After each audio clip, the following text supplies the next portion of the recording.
for Equinox on the top, composition for Team Queso on the bottom. The thing that jumps out to me most, first of all, Kroll getting through the bans, but also Lance getting picked by Queso. Lance is not a captain that we have seen very often here in the preseason. It's definitely a captain that has a ton of synergy with Kroll. There's so much slows, there's so much crowd control. If Queso can make it work, it's going to have a ton of effect here on the Sovereign's Rise. We'll see if it can work. We haven't seen a lot of Lance like you mentioned, but on the side of Equinox, they got that Celeste Kestrel, and we've seen Kestrel putting in some serious work across the Rise.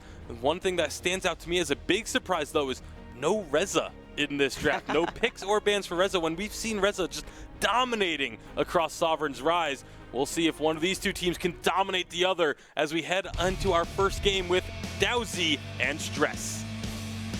Welcome, ladies and gentlemen, back to the European VPL Preseason Invitational. Equinox versus Team Queso on the Rise here. Stress. And Equinox yesterday seemed resurged with a new roster switch-up, so we'll have to see how that compares to Team Queso.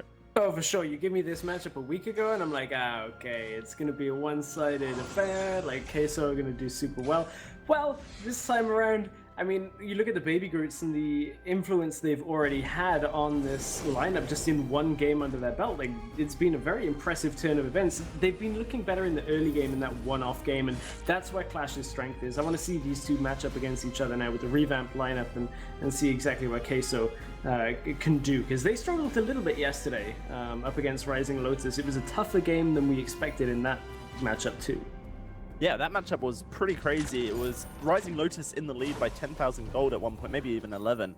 And basically Team Queso on the back foot for the entire match until they were able to sneak a win. If you didn't watch it, won't spoil it, but definitely go check that one out because it was a bloodbath, which makes me excited for our next game, which will be Clash versus Rising Lotus. But let us not get too far ahead of ourselves. Equinox continuing to mix up the rosters a little bit. You have Luger coming in instead of Baby Groot.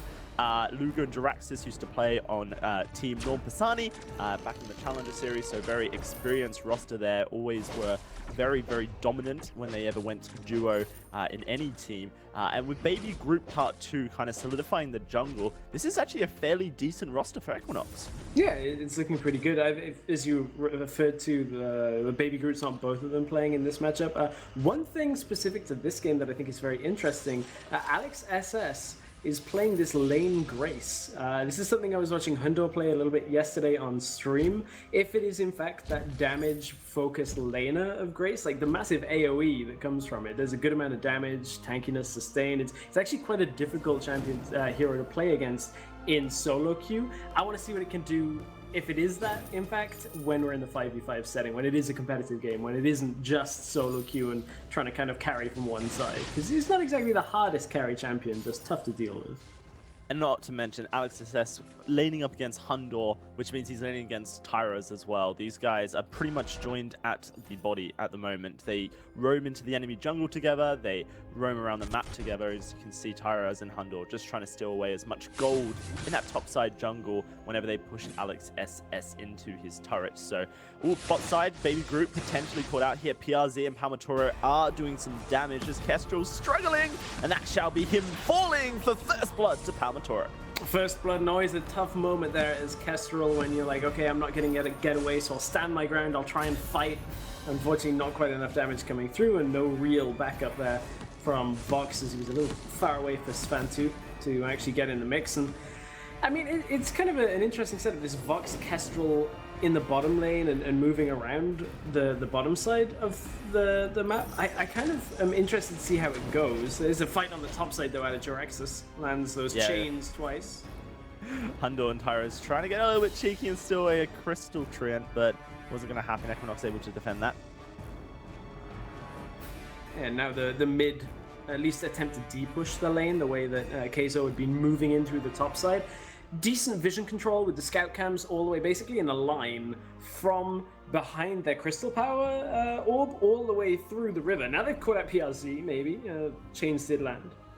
Yeah, don't think Luger wanted to pursue that too far. Not quite got the vision on where Tyras and Hundo are. They haven't returned to lane as of yet. So fairly wise to be tempered in their aggression. Hundo now going to roam back up and make sure he secures all that gold in the top side. One thing that Rising Lotus did so well against Team Queso in the early game, especially Stress, was really holding back Hundo and Tyras in that top side. But so far, Equinox are really giving them free range to do whatever they want. Yeah, it's been a lot harder to stop them in this game, and we kind of mentioned that that's because of the way that Equinox, they put the single laner up in the top side. Yes, you've got Churnwalker bouncing between top and mid, but it's not a permanent fixture. You've got your duo down in the bottom lane with this Kestrel, with this Vox, and that's where Tyras and Hundo can freely move between the jungles, into the lane, down towards mid lane, and try and get any impact on the game. It's something I want to see Equinox maybe focus a little bit more, and that's what they're doing, putting Jiraxis here, but you can see the disadvantage now on the levels, on the experience between the two up in the top side. Level 4 for Equinox, level 5 for Alex SS, and level 6 for both of Tyras and Hundo. Yeah, to be able to roam into the jungle and really just share that experience on those central jungle camps. That's where all the experience comes from for the jungle, and it's just put Hundo and Tyras in such a strong position. You've got that ultimate for Cruel, you have the Oblivion for Samuel as well. It's a very dangerous time to be an enemy of Team Queso, and with that extra power, they're going to start pushing down the lane. Does look like LXSS trying to stop them up a little bit, is able to push them back off the turret here. A bit of turret damage comes out. A Solar Storm will rip through, but misses Tyras. And Jiraxis on the top side. That might just be Team Queso happy to just take the damage they've done. Although that turret would fall very quickly. In the mid though, Techno JJ and PRZ are doing a lot of work, and you can see that scarf of the goop burning through the turret. So Team Queso, despite them not actually taking a turret out yet, they've really got the lead on that objective game. Yeah, no, I'm really interested to see how this Lance pans out. We haven't seen it here in Europe until today, so one game in North America. I mean, it has the ability to make plays. That's one of the reasons to pick it, and here could be the play. Yeah, Oblivion puts to sleep that Kestrel, Hundo, and Tyras are currently doing work. Alex SS trying to frontline, but he has to fall back here. Baby Group Part 2 can't really get involved. Huge damage though. That's that Churnwalker we talk about doing the work, and that's going to be 1 kill going over to Baby Group. The second one will come through. In fact, it's double kills for Jiraxis on that Churnwalker, amplifying the damage. It's such a dangerous game to play, being hooked up by Churn. Yeah, it looked to Queso like it was their fight to take. They had the Lance coming up, they landed a bunch of crowd control and started it off. Then there was damage down in the bottom lane as well. But look, then there was the turnaround on the fight.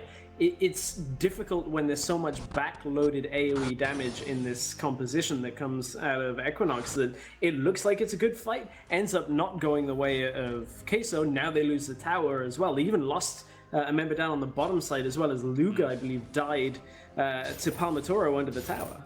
Yeah, they were trying to pressure across the map. Stress, something that you've talked about before, is when you have numbers on one side, you don't have them on the other. And a bit of an issue there really comes out as Palmatoro takes out Luga, which subsequently means that Equinox lose their mid turret, and now they're going to lose a Ghost Wing as well as their top turret. So even though Equinox seemingly coming on top through that one team fight, Team Queso have really flipped the scoreboard. And we're trying to cover everything in this setup here. There's a lot of slightly different things that we don't normally see. Palmatoro is going a less captain focus build on this Adagio than we have seen. Obviously, has been laying on his own. Here comes another fight. It's going to be Tyras doing so much burst damage to Svantu there. Can he get away is the real question. No, he can't. Techno JJ eats him up for dinner. Luga is in trouble. Can he get some kills? This Churnwalker is doing damage. That's a big block coming out of PRZ.